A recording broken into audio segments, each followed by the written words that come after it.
Buenas tardes, buenos días a todos y muchísimas gracias por su asistencia. Hoy presentamos la 7ª edición de nuestro análisis prospectivo de lo que será la política exterior española a lo largo del año que hemos iniciado recientemente, España en el mundo en 2019, perspectivas y desafíos, que como todos ustedes recordarán es un trabajo colectivo, aunque coordinado por un investigador principal del Instituto Elcano, Ignacio Molina, y aprovecho esta ocasión para agradecerle a él la tarea de coordinación y, por supuesto, las aportaciones de todos nuestros investigadores. Quiero también agradecer la presencia de los embajadores de Chipre, Israel, Serbia y Ucrania, y discúlpenme si hay algún otro embajador que no haya identificado, y representantes de otras embajadas que también han querido asistir y acompañarnos esta mañana. Bien, la prospectiva es siempre una ciencia compleja y realmente nunca más que en estos momentos. Joseph Nye escribía hace poco que cuando contempla el mundo en el que nos movemos, se acordaba de aquello que decía Voltaire, el filósofo francés del XVIII, sobre el Sacro Imperio Romano, que ni era sacro, ni era imperio, ni era realmente romano. Y él dice lo mismo del orden liberal internacional, que realmente es un orden muy desordenado, es poco liberal y ya no es realmente un orden global. Por lo tanto, nos movemos en un mundo internacional, en un escenario internacional crecientemente complejo, a lo cual hay que sumar la complejidad y la imprevisibilidad de nuestro contexto español. Decía Antonio Remiro, uno de nuestros maestros y queridos amigos de nuestra casa, del Instituto Elcano, que la acción exterior de España se sustentaba en 3 vértices: la corona, como órgano de suprema representación, el gobierno como órgano de dirección y gestión, y las Cortes como órgano de control. En estos momentos, afortunadamente, contamos siempre con la monarquía en España y la magnífica labor que realiza Su Majestad el Rey, presidente de honor del Instituto Elcano, en el ámbito exterior, como estamos comprobando en el viaje de Estado que está realizando en estos momentos en Marruecos. Pero existe cierta incertidumbre sobre la duración del actual Gobierno y la composición de las futuras Cortes, como todos ustedes saben. Por lo tanto, realizar, como digo, este ejercicio de prospectiva en este momento resulta realmente, sin duda, apasionante, pero también bastante atrevido. Contamos hoy, para explicarnos el contenido de este informe, con 4 de las personas que más han contribuido a él. En primer lugar, le cederé la palabra a Federico Steinberg para que nos hable sobre la dimensión económica del informe. En segundo lugar, hablará Lara Lázaro, investigadora principal para el programa de energía y cambio climático. En cuarto lugar, hablará Iliana Olivier, que nos hablará de algunos de los aspectos relacionados con la gobernanza global. Y por último, last but by no means least, sobre todo hoy, hablará Ignacio Molina, coordinador del trabajo, que intentará subrayar algunas de sus ideas fuerza y resumir algunos de sus mensajes más importantes. Contamos también en la primera fila con 4 o 5 investigadores del Elcano por si surgen cuestiones sectoriales o regionales que ellos puedan abordar con mayor criterio o en mayor detalle. Les pido, por lo tanto, a nuestros ponentes brevedad, concisión, por supuesto brillantez y amenidad, si es posible, y luego les invitaremos, por supuesto, a un intercambio de opiniones que esperamos que también sea de su interés. Sin más, cedo la palabra, en primer lugar, a Federico Steinberg. Gracias, Federico. Muchas gracias, buenos días, y me meto sin más en arena.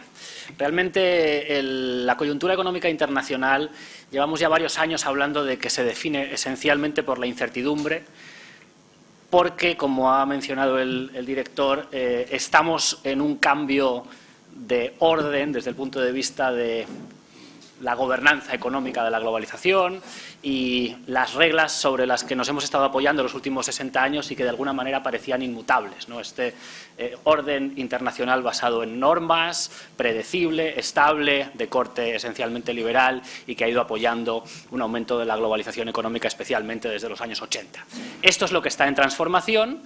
Y está en transformación, por lo tanto, abriendo interrogantes, incertidumbres que veremos cómo se desarrollan en los próximos años y décadas. Por lo tanto, en este informe nos ocupamos más de la coyuntura.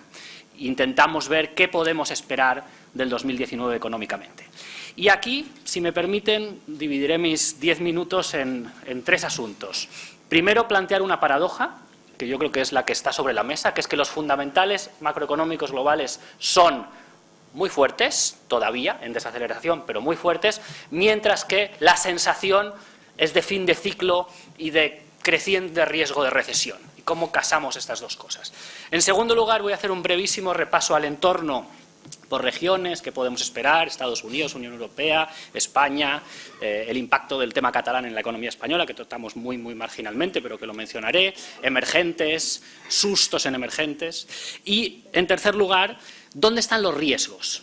Y es verdad que los riesgos este año casi todos son, lo que suelen decir los informes tipo del Fondo Monetario, a la baja. Es decir, que la mayoría de las cosas que pueden pasar pueden hacer que las cosas vayan peor que el escenario central. Pero voy a subrayar que la probabilidad de todas ellas, guerra comercial, Brexit, ola populista en Europa, tienen una probabilidad reducida. E intentaré explicar por qué. Por lo tanto, primer tema, esta paradoja. La paradoja es que la economía mundial está creciendo en el entorno del 3,5. Es el año quinto de crecimiento sostenido. Tanto en Estados Unidos como en la zona euro estamos ante un ciclo ya largo de crecimiento, pero ese ciclo no está dando signos de agotamiento en sí mismo. Se suele decir que las recesiones no mueren de viejas, mueren cuando acumulan muchos desequilibrios. Y aunque la bolsa a finales del año pasado se pegó un buen tortazo, pues podemos recordar que Paul Samuelson, el famoso economista, dijo que la bolsa ha predicho 9 de las últimas 5 recesiones. Es decir, que a veces es un buen indicador adelantado y a veces no. Y por lo tanto, este escenario según el cual el mundo debería seguir creciendo un poquito menos que los años anteriores, pero a buen ritmo, y concretamente Estados Unidos, que está en pleno empleo ya, que tiene una economía muy vibrante, muy fuerte y a la que se le ha añadido un estímulo fiscal que cualquier manual de macroeconomía no hubiera recomendado, ¿no? Cuando estás a pleno empleo y a pleno rendimiento y por encima de tu capacidad productiva, no metas más leña en el fuego. Pero Trump, que tiene un objetivo electoral clarísimo, pues bueno, pretende que no haya ningún atisbo de desaceleración o recesión antes del 2020 y ha metido esa carne en el asador y eso evidentemente tiene que empujar todavía un poco más a la economía americana, que ya está creciendo en el entorno del 2,5 y podía incluso acelerarse. En el caso europeo, es verdad que la desaceleración es más intensa y que el consenso está hablando en el entorno del 1,3, decía la Comisión Europea recientemente, pero esto es una continuidad del crecimiento más allá de que hay países como Italia que están en recesión y hay, digamos, un rum complejo en el caso de Alemania. Tendremos datos más recientes ahora sobre una más acelerada desaceleración, pero básicamente estamos hablando de que la zona euro y la Unión Europea van a mantener un ritmo de crecimiento menor que en años anteriores, pero interesante, capaz de seguir creando empleo y seguir reduciendo el desequilibrio fiscal, sobre todo, que es el más preocupante en cuanto a sostenibilidad de largo plazo de las cuentas públicas. Y España destaca ahí como un outlier positivo, es decir, todas las estimaciones hablan de que España va a crecer mucho más que la media europea y en el entorno del 1,8, 1,9, 2, nosotros no hacemos estimaciones en la casa, somos prudentes además y queremos que esto quede por delante, estoy hablando del consenso de las estimaciones y además que la economía española, que suele ser una economía que tiene una inercia muy fuerte y que además suele tener más o menos un año de retardo en su ciclo económico en relación a la Unión Europea, pues ¿qué quiere eso decir? Que mantenemos esa inercia, es decir, si hemos venido creciendo 4 años bastante fuerte, seguiremos creciendo, aunque un poquito menos, y En todo caso, si Europa se va desacelerando, nos desaceleraremos un poco más tarde. Y además, también tenemos que tener en cuenta que la economía española, digamos que tiene una volatilidad mayor que la europea. Cuando la europea sube, la española sube más, que es lo que estamos viendo ahora. Cuando la europea baja, la española baja más. Pero eso de momento no tendría por qué llegar. Y en el caso catalán sí que hemos percibido, visto que el impacto económico de la crisis catalana, ya del 1 de octubre de 2017, fue reducido y en ese trimestre la economía catalana estaba creciendo más que la media española y ese parón en el consumo que tuvo lugar en el último trimestre del 17 se notó sobre todo en Cataluña, pero su impacto sobre el crecimiento general español fue muy reducido y a partir de ahí lo que observamos es lo que podemos llamar un efecto Quebec, es decir, que algunas de las inversiones que podrían haber ido a Cataluña, algo parecido a lo que sucede con el Brexit, no están yendo a Cataluña, no muchas, algunas solo, y parte de esas van a otros lugares de España y parte de esas no vienen a España, lo cual evidentemente es un problema, pero ese efecto es gradual, lento y despacito. Y desde el punto de vista de mercados financieros, la gente de mercados con la que hablamos no se cansa de repetir que la independencia de Cataluña es un non-event, o sea, esto no es algo que les interese ni que les preocupe. Por lo tanto, bueno, si seguimos dando el paseo por el mundo, vemos que los emergentes están aguantando bastante bien. China se desacelera, pero mantiene un crecimiento en torno al 6, 6,5. India crece más que China. La gran mayoría de los países emergentes asiáticos crecen a buen ritmo. Y los países latinoamericanos, pues como siempre, crecen menos de lo que nos gustaría, pero han dejado atrás algunos años malos. Lo que sí es verdad es que hay algunos emergentes con algunos problemas. No voy a hablar de Venezuela, pero pensemos también en Argentina o en Turquía. Lo que pasa es que creo que es importante subrayar que la mayoría de las economías emergentes están creciendo a buen ritmo y hay algunos puntos de preocupación, pero que son pocos y además no son muy significativos desde el punto de vista de su peso en el crecimiento económico mundial. Si además añadimos que las condiciones monetarias van a seguir siendo bastante acomodaticias, es decir, tipos de interés bajos durante bastante tiempo o subidas de tipos por parte de la Reserva Federal muy suaves si acaso y solo si la inflación se acelerara, cosa que con los datos en la mano de hoy día no parece que vaya a ocurrir, podremos seguir teniendo un impulso adecuado para la economía mundial. Y además el precio del petróleo estimamos, nosotros no, el consenso de nuevo, que se encuentre en torno a los 60-70 dólares barril y por lo tanto eso sigue permitiendo apoyar el crecimiento. Por lo tanto, esta sensación de que mañana va a venir otra crisis y que además esa crisis va a ser igual que la del 2008, pues es una cosa que en nuestra opinión no es un análisis adecuado con los datos en la mano, tiene más que ver con las expectativas, con los animal spirits, con los temores, con las expectativas autocumplidas y estas cosas que sabemos que son importantes pero que podrían ser evitadas y por tanto nos preocupa relativamente poco. Ahora bien, hay unos riesgos que mencionaré brevemente que sí que creo que tenemos que tener muy en cuenta, pero que, insisto, no deberían materializarse en el escenario que hagan, digamos, que este crecimiento, este escenario central de cierto crecimiento y continuidad pudiera desencarrilar.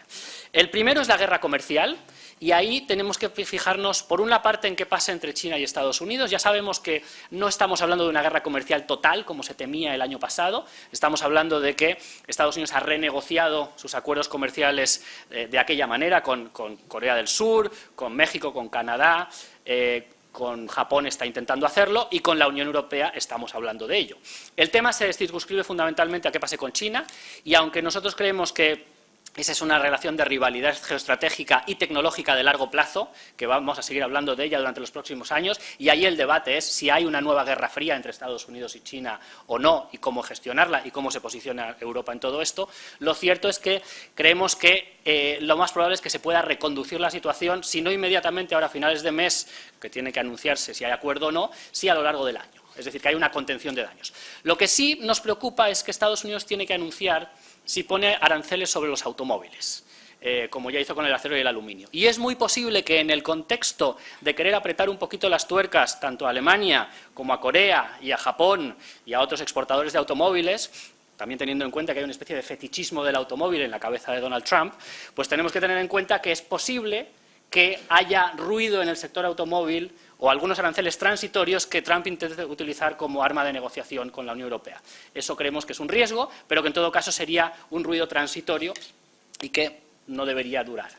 En el caso del Brexit, que podemos discutir más en detalle y no me voy a meter mucho en él, las economics del Brexit son complejas, el Brexit es una muy mala idea económica, todos estamos de acuerdo con ello, y la salida sin acuerdo, que podría ocurrir y que de hecho hoy tiene más posibilidades de ocurrir que hace unos meses, tendría un impacto muy negativo para el conjunto de la Unión Europea, más para el Reino Unido y también para España, especialmente con lo que tiene que ver con el sector turismo, inversiones cruzadas y algo de comercio. Ahora, nuestro escenario base es que, aunque es muy difícil vislumbrar para qué hay un acuerdo en el Parlamento británico, para hacer qué, también está muy claro que sí hay un acuerdo y una mayoría sólida en el Parlamento británico para que no haya un Brexit duro. Y, por lo tanto, seguimos pensando que ya sea el 29 de marzo, los días antes, cuando los tiempos políticos se aceleran, o a través de algún tipo de extensión, o a través de alguna otra cuestión, se evite ese escenario malo. También creemos que la Unión Europea no va a reabrir el acuerdo de salida y, por lo tanto, lo que está sobre la mesa es lo que los británicos, de alguna u otra manera, con aclaraciones, tendrán que terminar aceptando. Por último, el otro elemento de mayor preocupación que podríamos, digamos, sintetizar en lo que podemos llamar esta ola populista, ¿no?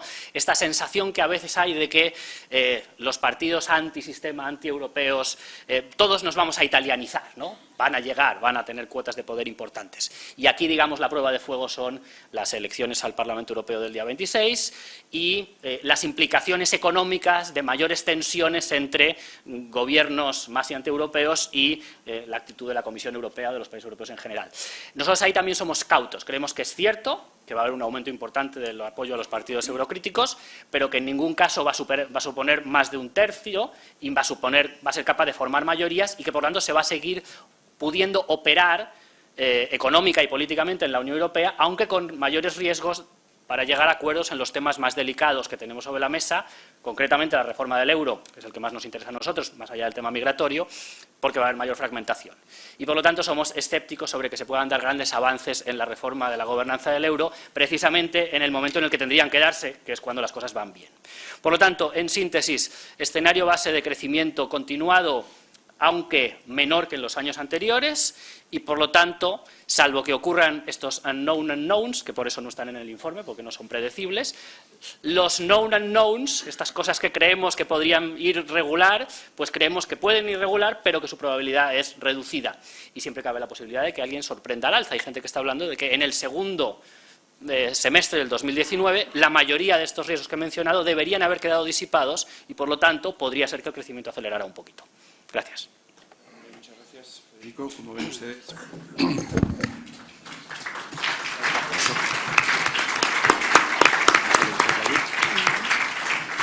Muchas gracias, Federico. Como ven ustedes, un panorama razonablemente optimista, quizás más optimista de lo que algunos en principio esperarían, pero para deprimirnos está Lara Lázaro.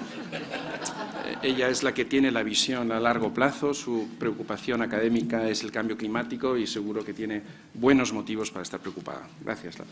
Muchas gracias, Charles. Sí.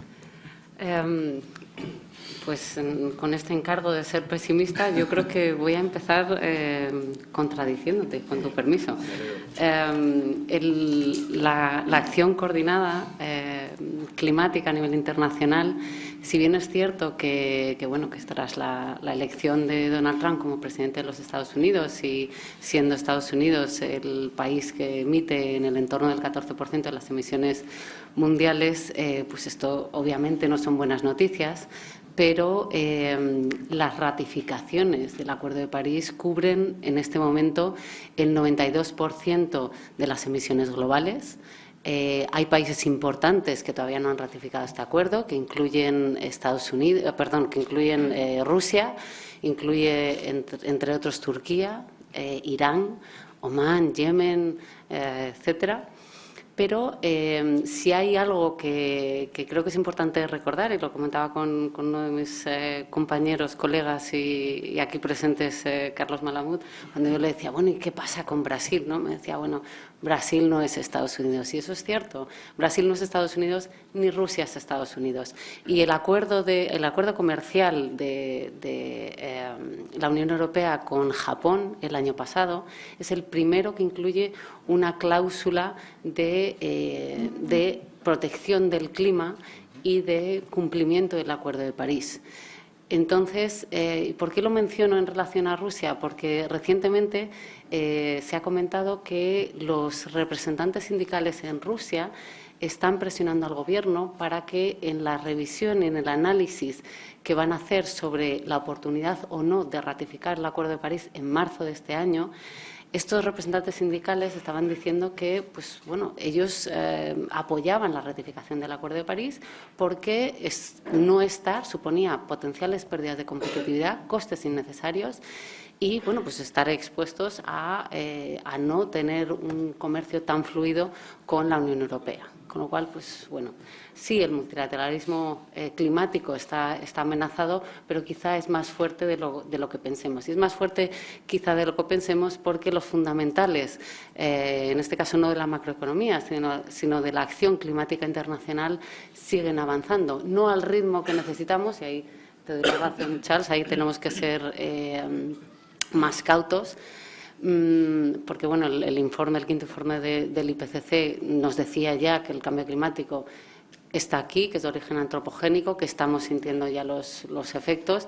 El informe del 1,5 grados que se publicó en octubre del año pasado nos decía que si no aceleramos de manera muy significativa nuestra acción climática no vamos a cumplir con los objetivos de limitar el aumento medio de las temperaturas bien por debajo de los 2 grados y hacer esfuerzos para limitarlos a 1,5 grados, con lo cual hay señales sí contradictorias, pero por ejemplo el mundo empresarial sabemos que una vez más en el Foro Económico de Davos de este año, en ese análisis de los riesgos más probables y con mayor impacto, vuelve a estar el cambio climático en esos puestos más importantes. Y esto es así desde 2011, de manera sistemática. Antes no veíamos esos riesgos climáticos y esos riesgos ambientales, esos riesgos por fenómenos como las sequías extremas o las inundaciones extremas, pero a partir de 2011 aparecen de manera sistemática, con lo cual el sector empresarial está ocupado y preocupado.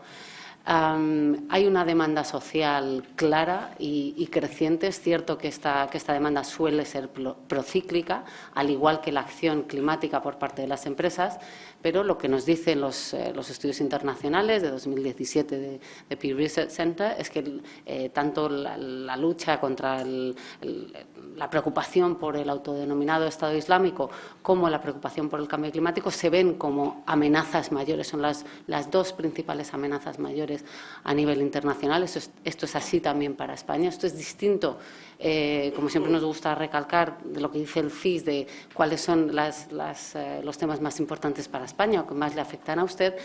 Pero cuando pensamos en qué es lo que le afecta al mundo y qué amenazas hay para el planeta, entonces el cambio climático aparece siempre en uno de los primeros puestos, ¿no? En nuestros análisis del Real Instituto Elcano sobre las prioridades en materia de política exterior, llevamos 2 años, el año pasado y este año, obteniendo el resultado del cambio climático siendo la primera prioridad en materia de política exterior, con lo cual señales contradictorias, pero un multilateralismo climático cuyos fundamentales, incluyendo esa continuada bajada en el coste de las renovables, siguen estando ahí para apoyar la acción, ¿no? Más allá de los presidentes, los anuncios de presidentes como Donald Trump diciendo que, acogiéndose al artículo 28 del Acuerdo de París, en 4 años saldrá del acuerdo, que veremos a ver si ocurre o no, porque, como sabemos, esto tendrá lugar después de las siguientes elecciones.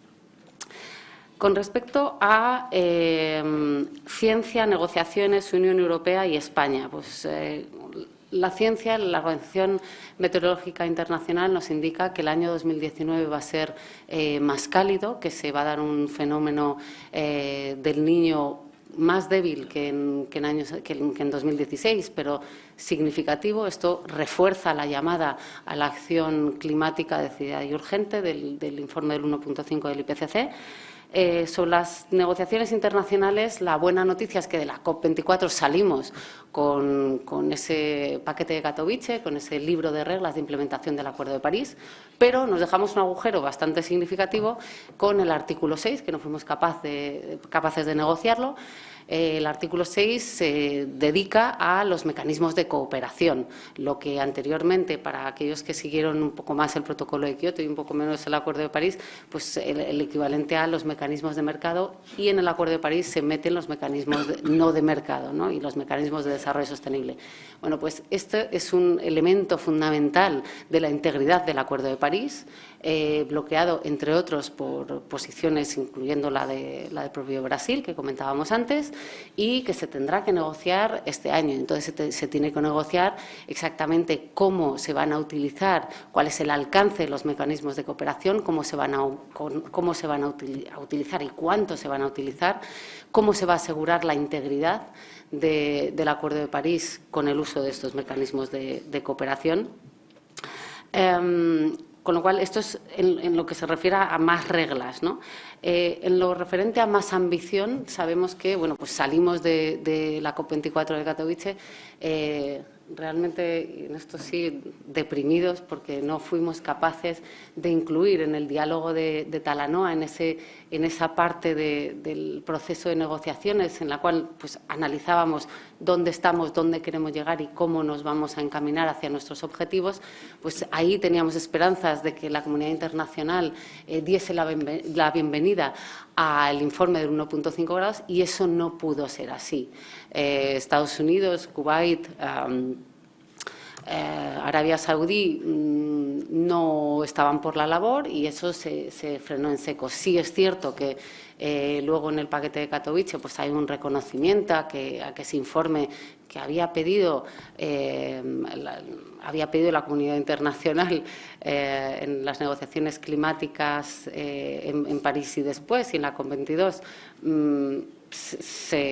nos congratulamos de que ese informe se acabara a tiempo, pero, en fin, si uno encarga un informe, qué menos que darle la bienvenida y tomar, por lo menos en consideración, sus recomendaciones, ¿no? Bueno, pues esto no fue posible y, bueno, fue una decepción, ¿no?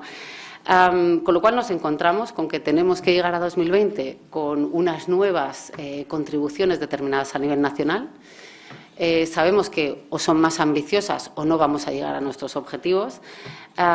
Tenemos Antonio Guterres, que se reunió a puerta cerrada en Katowice con la sociedad civil, y, bueno, fue un encuentro muy interesante porque nos pidió que nos portásemos mal.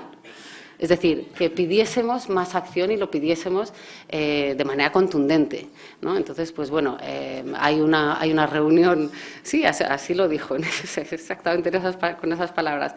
Entonces, hay organizado en septiembre de este año una cumbre del clima en Naciones Unidas en Nueva York.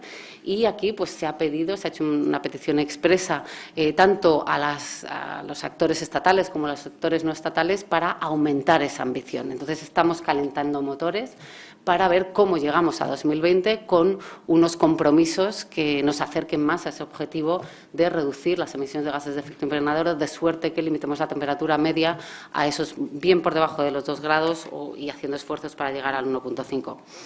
Elementos de transición justa, pues si bien el elemento de la mayor ambición está ligada con estas peticiones de la juventud, estos viernes verdes, ¿no?, que se han visto en otros países de la Unión Europea, los elementos de transición justa que también salieron de la cumbre de Katowice, pues están encaminadas a facilitar la acción limitando elementos como movimientos como lo de los chalecos amarillos, ¿no?, en Francia, el de los chalecos amarillos en Francia.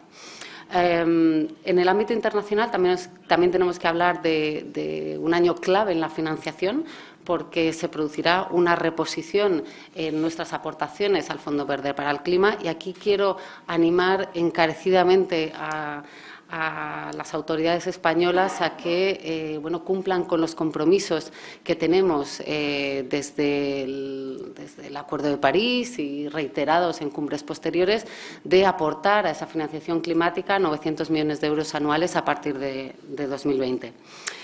A nivel de la Unión Europea también lo estructuramos entre ambición, financiación y reglas, ¿no? Ambición, pues este año, ¿qué es lo que tenemos por delante? Tenemos por delante tanto la posibilidad que ya de facto está, de aumentar nuestros objetivos de reducción de emisiones a 2030. Nuestro objetivo actual es de reducir un 40% con respecto a nuestros niveles de 1990 de emisiones. Con el cambio en la posición española y las reuniones en junio del año pasado, aumentamos nuestros objetivos de renovables a un 32% de penetración como objetivo vinculante en 2030 y a un 32,5% en cuanto a nuestra eficiencia energética. Esto, de facto, nos decía el comisario Arias Cañete, que suponía aumentar nuestro nivel de ambición a menos 45% de las emisiones que teníamos en 1990 en 2030. Bueno, pues aquí la sociedad civil pide, y el Programa de Naciones Unidas para el Cambio Climático nos pide un mayor esfuerzo. Si cabe, nos pide llegar al menos el 55% de nuestras emisiones en 2030. El sector empresarial nos dice no podemos hacer esto solos y tenemos que competir en igualdad de condiciones, con lo cual pues las posturas un poco las que venimos viendo de manera habitual. A largo plazo, pues se publicó en octubre del año pasado esta estrategia, la visión para una estrategia a largo plazo. Se han se analizaron 8 escenarios de descarbonización, la mayor parte de ellos coincidentes con lo que ya se había anunciado en 2011. Pero hay otros escenarios que nos encaminan a un 95% de descarbonización para mediados de siglo. Es decir, el cambio absoluto y total de nuestros sistemas de producción, distribución y consumo de aquí a mediados de siglo. También con las asociaciones como Can Europe pidiendo que este net zero, esta neutralidad en carbono, se produzca en 2040. En el marco de la financiación tenemos por delante también un año intenso con esos presupuestos 2021-2027, con un planteamiento de que se asigne por lo menos el 25% del presupuesto a inversiones relacionadas con el clima, y desde luego que todas sean compatibles con ellos, y peticiones del Parlamento Europeo para que este objetivo sea más ambicioso. También fundamental el Plan de Acción de Financiación Sostenible, que afecta especialmente a todos los sectores intensivos en emisiones de gases de efecto invernadero, puesto que vamos a tener una taxonomía, esperemos, aunque el expediente está bastante paralizado, una taxonomía de proyectos de bajas emisiones que va a ayudar a asignar de manera más eficiente el capital, con el objetivo de minimizar los riesgos climáticos y de ayudar a construir una economía más resiliente.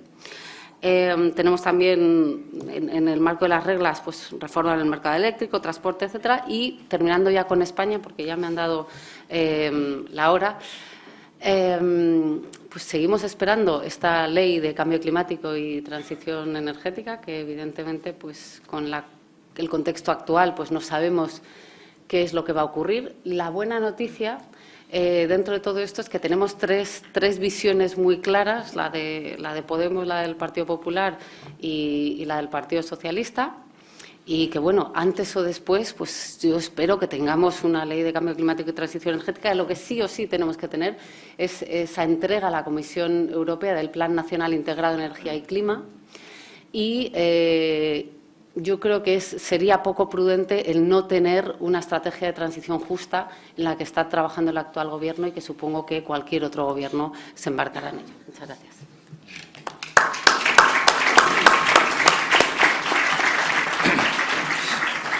Muchas gracias, Lara, por ese panorama moderadamente optimista, digamos, entonces. Me corrijo a mí mismo. Ileana Olivier. Gracias, director. Buenos días. Yo espero que en no más de 8 minutos, simplemente quisiera destacar 3 hechos o tendencias que se dan en el contexto multilateral en general o en Europa, o en el contexto europeo, que van a moldear o que ya están moldeando a España como donante o como actor de ese sistema multilateral, o bien que le van a obligar a definirse. Por adelantarlas, me voy a referir a la agenda, la llamada Agenda 2030, a la nueva herramienta única de acción exterior propuesta por la Comisión Europea y, por último, al debate sobre la conexión entre la ayuda y las migraciones. Bien, empezando con la Agenda 2030, no voy a entrar en muchos detalles de la agenda, ya la conocen bien, hemos hablado de ella en ediciones anteriores de este informe. Lo que sí es cierto es que, si bien se aprueba por Naciones Unidas, por el conjunto de estos miembros de Naciones Unidas en verano de 2015, no es hasta el año pasado y que muchos de los países signatarios la adoptan o empiezan realmente a trasladarla política, institucionalmente, internamente. Y España estaría entre esos países. El año pasado se crea, precisamente en Presidencia del Gobierno, un alto comisionado para la Agenda 2030. También, antes de esa creación, ya se estaba preparando y se presenta en Naciones Unidas un plan de acción para la puesta en marcha de la Agenda 2030, y también se ha anunciado, fue anunciado hace unas semanas para este verano también, una estrategia de desarrollo sostenible que iría en conexión y en coordinación con los pasos, instituciones y políticos que se darían en el ámbito del cambio climático. Lo que sí ha sido interesante, lo que sí hemos observado en las últimas semanas y meses, es que, pues por decirlo de forma sencilla, la Agenda 2030 en España se ha convertido en mainstream. La vemos en el pin de la rueda, lo habrán visto, de la rueda con los diferentes colores que representan los 17 Objetivos de Desarrollo Sostenible. Está en las solapas de ministros y de ministras, en los perfiles de Twitter de distintos ministerios, e incluso, pues lo vimos en solapas en los premios, en la entrega de los premios Goya. Y esto genera en España una curiosa situación, yo diría que inédita en España, no en otros países donantes, desde luego no en los países escandinavos, pero sí en España, en los que por primera vez se desdobla política, institucional, por lo tanto también económicamente, la agenda de desarrollo en sí, es decir, los objetivos de crecimiento económico sostenible desde el punto de vista social y medioambiental, lucha contra las desigualdades, lucha contra la pobreza, construcción de bienes públicos globales. Se desdobla la agenda de desarrollo de la política de cooperación internacional al desarrollo, que sí sería el conjunto de proyectos y programas que van a perseguir esos fines concretamente en los países receptores de ayuda española. Y en este desdoblamiento, digamos que gana mucha fuerza, lo primero, la agenda de desarrollo, y no gana tanta fuerza la política de cooperación. Es verdad que cambia su perfil, diría, se pasa de una retórica muy técnica sobre esta política a una retórica mucho más política, donde se insiste desde distintos espacios en que es una herramienta clave precisamente en este ámbito en el que se está cuestionando el orden liberal, se está cuestionando el sistema multilateral, es decir, se insiste en la ayuda como una herramienta de acción multilateral, pero si nos fijamos más concretamente en los presupuestos, que ha sido la preferencia revelada habitual para medir el perfil político que adquiere esta política, no hay un cambio sustancial. No hay un cambio sustancial, por supuesto, por la situación presupuestaria nacional, pero tampoco hay un cambio sustancial en la propuesta de presupuestos que realizó el Gobierno hace unas semanas, donde el aumento previsto, el aumento propuesto, era de un 4% de la ayuda, que son cifras bajas, teniendo en cuenta el nivel en el que estamos, por debajo incluso del 0,20% de renta nacional bruta, que sería el mínimo necesario para poder permanecer en el Comité de Ayuda al Desarrollo de la OCDE. Pasando a la segunda cuestión, que es y que tiene que ver con esta cuestión de los presupuestos, sería esta propuesta, el llamado NDICI, de fusionar distintas herramientas de la acción exterior europea en una sola. Desde el punto de vista de la ayuda al desarrollo y del sistema de desarrollo internacional, esto supondría una pequeña revolución.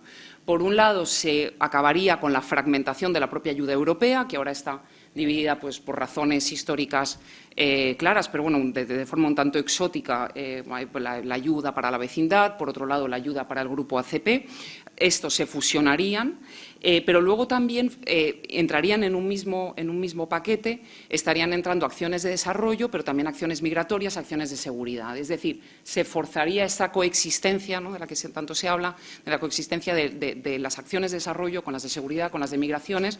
Por lo tanto, esto supondría un fuerte stress test para esta agenda de coherencia de políticas para el desarrollo sostenible que la propia Unión Europea y la OCDE llevan empujando ya décadas. supondría también una revolución en el sentido de que se está proponiendo un aumento del presupuesto de un 24%, incluso a pesar del Brexit, es decir, no solamente se compensaría la salida del Reino Unido, sino que se compensaría y habría un aumento del 24%, de los cuales el 92% de los fondos serían lo que se denomina DACable, o sea, computable como ayuda oficial al desarrollo. Por lo tanto, sería un aumento muy significativo de la ayuda al desarrollo de la Unión Europea, con un enfoque mucho más integral de toda la problemática del desarrollo y no de algunos sectores concretos de la ayuda. Y si esto fuera así, y esta es la posición que está defendiendo España frente a otros socios, al final, pues a lo mejor sería por aquí por donde podría acabar llegando el aumento de la ayuda española al desarrollo, teniendo en cuenta que la mitad de los fondos españoles de ayuda se canalizan a través de las instituciones europeas. El último punto tiene que ver también con el ámbito europeo. En los últimos meses, y esto se cristaliza o se visibiliza quizás en el Consenso Europeo de Desarrollo del 2017, es un documento, una especie de libro blanco, ¿no?, que se publica cada 10 años o incluso cada más, el anterior es de 2005. Digamos que todo este debate que señalaba el director, que también recogía Federico, sobre la lucha entre dos posturas diferentes sobre el orden internacional, una postura un poco más nativista, una un poco más multilateralista, se cristaliza en el debate sobre la conexión entre la ayuda al desarrollo y las migraciones. Ahí habría dos posturas claramente enfrentadas en la Unión Europea. Por un lado, estarían algunos Estados miembros y algunos sectores que estarían peleando por una visión mucho más instrumental de la ayuda, para su uso estricto para control de fronteras y, por lo tanto, para tratar de contener la ola inmigratoria desde distintos orígenes. Y luego habría otro grupo de países que habrían cambiado su postura recientemente en el sentido de que se han unido a la conversación. Es decir, la conexión entre ayuda e inmigraciones es algo que se ha eludido por parte de algunos países y algunos sectores durante años. Ahora se suman a esta conversación, es decir, está ahí, prefieren sumarse a ella, pero adoptan una postura un poco diferente, donde se insiste en la conexión entre ayuda e inmigraciones, pero la ayuda como una forma de luchar contra lo que ya, la terminología que se ha adoptado es las causas profundas de las migraciones. Es decir, no tanto ceñirlo al control de fronteras, sino tener una visión de más largo plazo, donde lo que se intenta es pues combatir los problemas de desnutrición, de malnutrición, conflictos, falta de oportunidades económicas, etcétera, que permitan, desigualdades, que permitan, digamos, de algún modo, en el medio o largo plazo, contener a la población en sus países de origen. Es cierto que existe un debate académico importante sobre si precisamente los procesos de desarrollo contienen los flujos migratorios o si más bien todo lo contrario, los dinamizan, pero estas son las dos posturas, digamos, ideológicas. Este está siendo el campo de batalla ideológico que se está produciendo en el ámbito de la ayuda. En este sentido también, la posición de España está siendo más la segunda, es decir, entrar en la conversación sobre ayuda e inmigraciones, pero pensando en una visión pues, mucho más estructural y mucho más de largo plazo. Lo dejaría aquí. Gracias. Muchas gracias.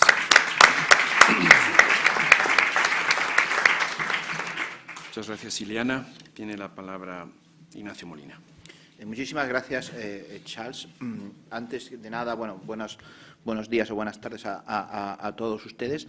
Que quisiera, bueno, pues como un poco coordinador del informe, como otras muchas veces que lo hemos presentado, porque ya es la 7ª edición, pues bueno, pues es un trabajo coral, agradecer a todos mis compañeros el trabajo y a la dirección por la confianza en este proyecto, en este ejercicio, porque yo creo que con el paso del tiempo y la acumulación de ediciones, ya es la 7ª, pues creo que también va a servir para analistas, tanto del mundo académico como observadores, practitioners, ¿no? el ir conociendo con este grado de relativo detalle la coyuntura de la acción exterior española. Es un ejercicio, además, donde se realizan 4 equilibrios a la vez, ¿no? En las páginas que tiene, ¿no? Por un lado, y yo creo que se plasma también en las presentaciones de hoy, ¿no? Por un lado es una panorámica global de qué va a pasar al mundo y a Europa en el nuevo año y, al mismo tiempo, bueno, la posición de España en todo eso. El segundo elemento es que, por un lado, se intenta ser general, se intenta hacer una panorámica general, pero al mismo tiempo, como ven, luego hay secciones muy especializadas que también permiten, además, el seguimiento año a año de esos elementos sectoriales de la acción exterior. Luego, en tercer lugar, hay una parte de balance del año recién terminado, en este caso 2018, y también cierta prospectiva, coyuntura a muy corto plazo sobre el nuevo año. Y finalmente el cuarto equilibrio es que intentamos hacer análisis, pero al mismo tiempo también hay un elemento prescriptivo que se plasma tanto en la evaluación de la situación actual como ciertas recomendaciones, cierto ánimo prescriptivo de cara al futuro. Bueno, ese es combinar todos esos elementos, pues a veces es más fácil o a veces es más complicado, ¿no? También porque son todos los investigadores. Antes, por ejemplo, y con investigadores es más sencillo trabajar, ¿no? Antes, Iliana Olivier ha dicho que iba a hablar 8 minutos y ha hablado exactamente 8 minutos 18 segundos, ¿no? Entonces, hay otros investigadores, empezando por el que habla, pues es más difícil de gestionar su tiempo. En relación con la panorámica general de la política exterior española, yo creo que hay 4 elementos que podemos mencionar como, ¿no?, en dónde nos encontramos. Yo creo 2 negativos y 2 positivos. Yo creo que ya está muy claro que después de la crisis de 2008-2013, una recesión muy profunda, de la cual económicamente aún no nos hemos recuperado del todo, pero en fin, que podemos dar por superada, como además en un contexto de varios años encadenando crecimiento y en España además por encima de la media de la eurozona o de los principales países de los estados grandes de la eurozona, es que por un lado tenemos un panorama de un sistema de partidos mucho más fragmentado que complica evidentemente la gobernanza y complica la política exterior. Ese es uno de los legados de la crisis. Se ha transformado el sistema de partidos y con eso se transforma la naturaleza de la democracia española, en algunas cosas para bien, en otras para mal. Es más complicado, no significa necesariamente que sea peor, es más complejo. Y el segundo elemento, pues como todos saben bien, pues una tensión territorial que consume energías de otras posibles prioridades de la diplomacia y que además afecta a la imagen exterior. No mucho, como hemos medido en el instituto, pero que sin duda requiere, digamos, un gasto de energías. En el lado positivo, sin embargo, bueno, hay que digo, en dónde se sitúa en este momento España de cara a su acción europea y exterior. Estoy solamente hablando desde el lado de la oferta, ahora hablaré desde el lado de la demanda de España desde fuera. Pues yo creo que los 2 elementos positivos son pues el económico, en el sentido de que España, a diferencia de otros Estados miembros del sur, ha demostrado ya en 2 ocasiones en el ámbito de la Unión Económica y Monetaria que es capaz de crecer, de hacer reformas, por supuesto con desequilibrios que nosotros también señalamos con preocupación tanto en la productividad de la economía española como en la cohesión social, pero que España ha demostrado que puede competir en el euro y que es un Estado en ese sentido que el proyecto histórico de integración económica europea le ha venido bien, si lo miramos mirándolo hasta los años 80, pero incluso si nos ceñimos solo a los años en los cuales tenemos euro.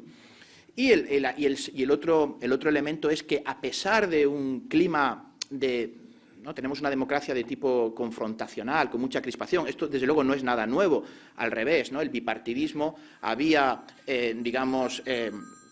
reforzado esa pauta poco a poco, y es típica de países bipartidistas, lo estamos viendo también en el Reino Unido, y esa crispación o esa confrontación no ha terminado, no se ha cambiado por el paso a un sistema más plural. Pero, sin embargo, en el ámbito de la política exterior y de la política europea en general, el consenso sigue siendo fuerte. A veces puede ser por un cierto desinterés, demasiada fijación por los asuntos más domésticos, pero, en cualquier caso, hay un elemento de que la opinión pública española y sus líderes políticos tienen una actitud positiva hacia la globalización y hacia la integración europea. Hay algunos elementos que nos pueden preocupar de cara al futuro, de que ese consenso pueda erosionarse un poco, sin duda, pero a día de hoy son elementos positivos.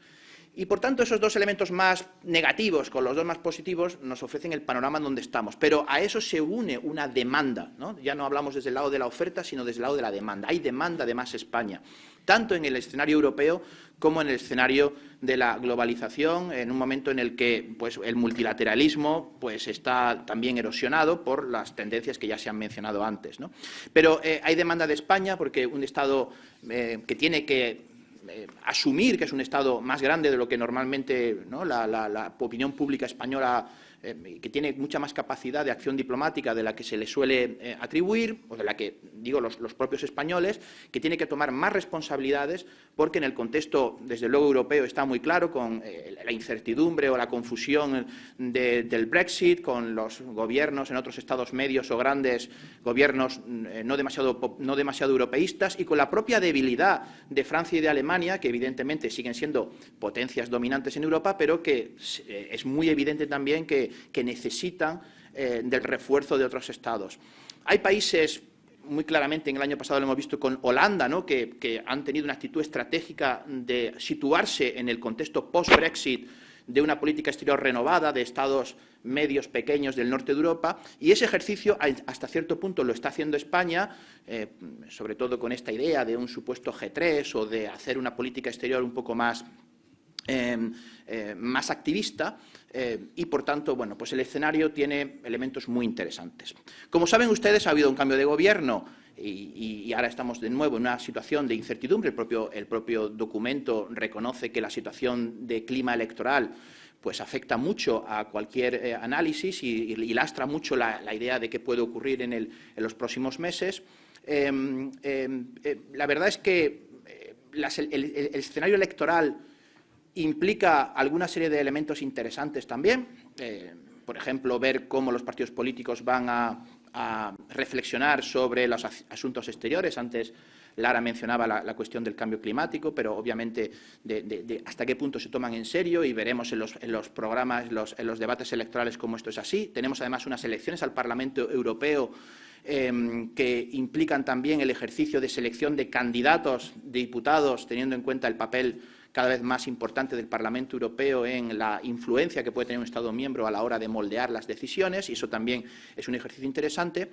Pero, evidentemente, no se pueden hacer muchos ejercicios a largo plazo en el momento actual con la fragilidad del Gobierno y la incertidumbre. No obstante, en este año se va a hacer un ejercicio de renovación de la estrategia exterior de España, que tiene que ver con la ley del año 2014, y ahora toca renovar, pero teniendo en cuenta, insisto, la coyuntura política, es difícil, puede ser un ejercicio muy interesante para afirmar la identidad de España como una potencia media con aspiraciones de proyección global, y que marcar doctrinalmente eso y mejorar la toma de decisiones, pero obviamente probablemente no podemos ir mucho más allá porque hay más ambiente de fin de ciclo que de inicio, pero en fin, en cualquier caso, los próximos meses nos dirán. ¿Cuáles son las prioridades más a corto plazo para el año 2019? Haya o no haya elecciones, haya o no haya cambio de gobierno, yo diría que son 4. Una ya ha sido muy subrayada, que es una apuesta renovada por el multilateralismo, por la Agenda 2030, más marca probablemente del color político del Gobierno actual, pero que en cualquier caso, teniendo en cuenta los elementos de la gobernanza multilateral en el ámbito climático, en el ámbito migratorio, hemos tenido también en el año 2018, como saben, importantes novedades en ese sentido, en el ámbito de la igualdad de género, en el ámbito de los derechos humanos, que España, como saben, está en el Consejo de Derechos Humanos en este momento en Ginebra. Bueno, pues todo eso yo creo que es uno de los elementos. El segundo elemento es el migratorio, también se ha mencionado. Las migraciones van a marcar cada vez más, y la gestión de las migraciones va a marcar cada vez más la acción exterior de los países europeos y de la propia Unión Europea, y eso es evidente.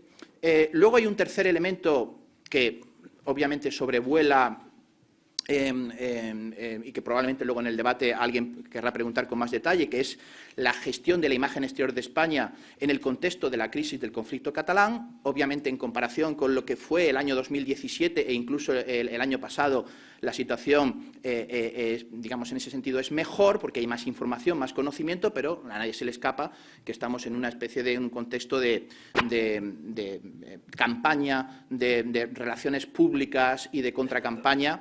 Y hasta qué punto, ¿no?, pues la diplomacia española ahora se ha tomado más en serio. Hay, como saben, una transformación de la antigua Alto Comisionado Marca España en un nuevo instrumento que es la España global, con más recursos, con una línea política un poco más proactiva. Y eso también es un tercer elemento. Y el cuarto y último, pues, es Europa. Y Europa, en realidad Europa es todo lo anterior también, porque la batalla, digamos, de Cataluña se juega fundamentalmente en Europa.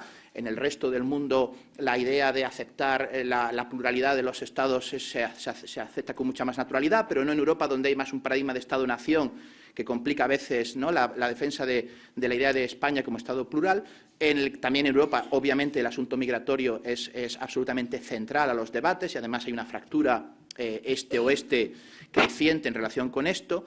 Y también la cuestión del multilateralismo. Evidentemente, España juega en la gobernanza multilateral a través de los instrumentos europeos. Pero si nos fijamos de lo que es la integración europea en sí misma, el año es muy interesante. Tenemos, por un lado, Brexit, y Brexit significa que va a pasar de aquí al 29 de marzo, y también si va a haber prórroga, si no va a haber, si va a haber acuerdo, si no va a haber acuerdo, pero también, como he dicho antes, situar a España en un contexto de nuevas alianzas, de Nueva España, por ejemplo, es uno de los estados que, a pesar de que España, como ha dicho Federico, es un país que lamenta el Brexit porque es una mala idea económica para todos, en particular para el Reino Unido, pero desde el punto de vista de las dinámicas de poder, España gana peso en el Consejo como ningún otro estado y gana peso en el Parlamento Europeo como ningún otro estado con esta situación, y tenemos que recomponer la posición de España, y eso también, como coincide con unas elecciones que se producirán en mayo y un nuevo ciclo de elección de altos puestos, ¿no?, de los llamados top jobs, donde, por cierto, los cambios, la fecha electoral de España puede tener influencia sobre a qué puestos puede aspirar España en ese sentido, o qué carteles electorales puede haber en las elecciones al Parlamento Europeo.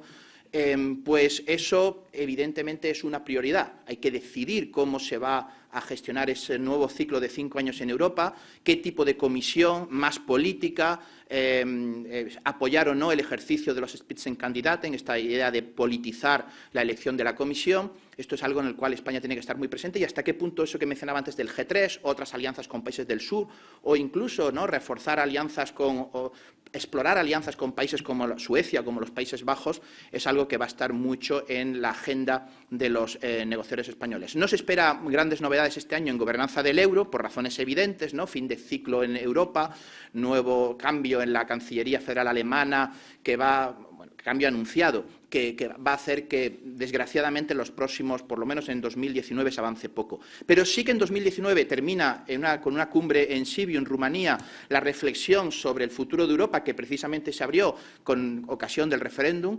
Ha sido una reflexión que, desgraciadamente, no ha aprovechado del todo la ventana de oportunidad que suponía la reacción ante el Brexit, la elección de Macron como presidente de la República, pero que ha tenido muchos elementos también positivos. La Europa ha estado unida en todo este tiempo en el Brexit. Europa es hoy más fuerte que en junio de 2016, se ve en los eurobarómetros, en la opinión pública, se ha visto que el Brexit ha servido más como una vacuna que como un virus que se podía contagiar. Además, ha habido un ejercicio de reflexión en el cual hace poco participó el presidente del Gobierno con un discurso en Estrasburgo, en el Parlamento Europeo, y hasta unas consultas ciudadanas, un ejercicio de consultas ciudadanas que se ha desarrollado en toda Europa y que, bueno, algún elemento positivo, desde luego, ha traído. Finalmente, negociación del marco financiero plurianual, nada menos.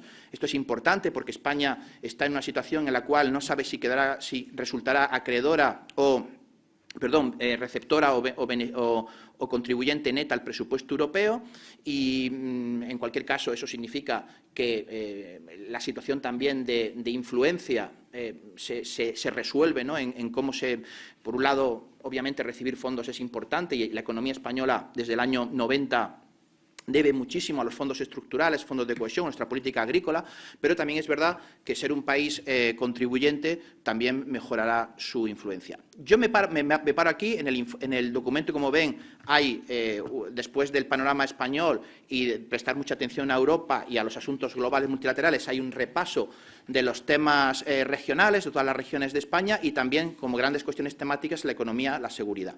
Ese es el documento. Y yo creo que, bueno, pues tenemos, aunque me he extendido quizá más de los 8 minutos de Iliana Olivier, que tenemos tiempo para el debate. Muchas gracias.